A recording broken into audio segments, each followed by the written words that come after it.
On a cold and dark night, Layla sat in her room browsing her phone when she received a mysterious text message from an unknown number.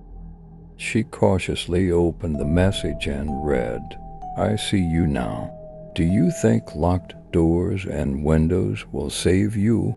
Her body trembled and she looked around anxiously. She lived alone in a small apartment after moving to the new city.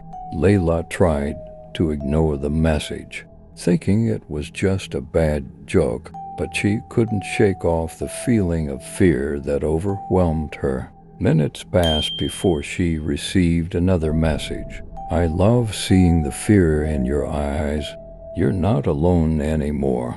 Her breathing quickened, and she began searching for any signs of a stranger around her apartment.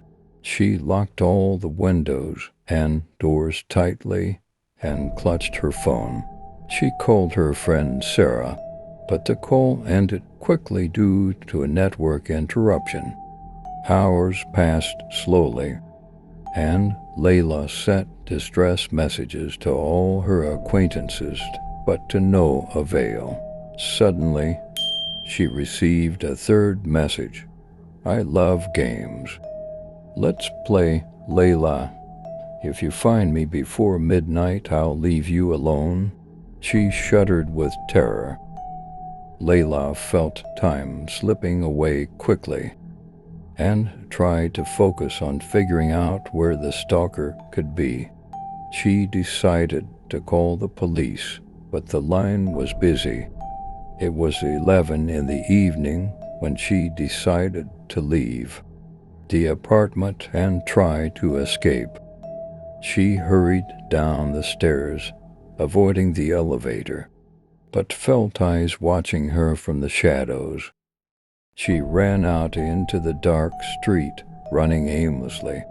Suddenly, she stopped when she received a new message.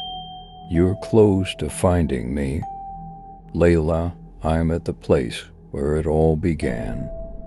Layla remembered that night when she met a strange man at a nearby café. He spoke to her kindly, but she felt something unsettling in his behavior. She decided to return to that café, hoping to find answers there.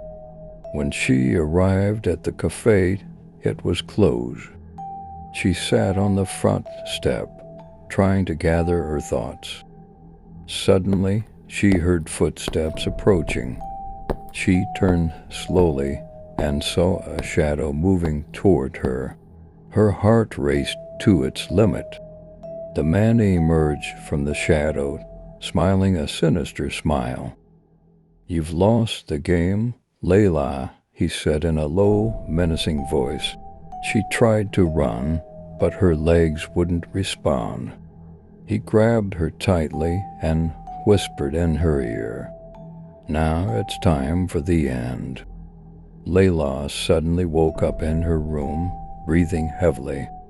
It was just a nightmare, but when she looked at her phone, she saw the first message flashing on the screen. "I see you now. Do you think locked doors and windows will save you?"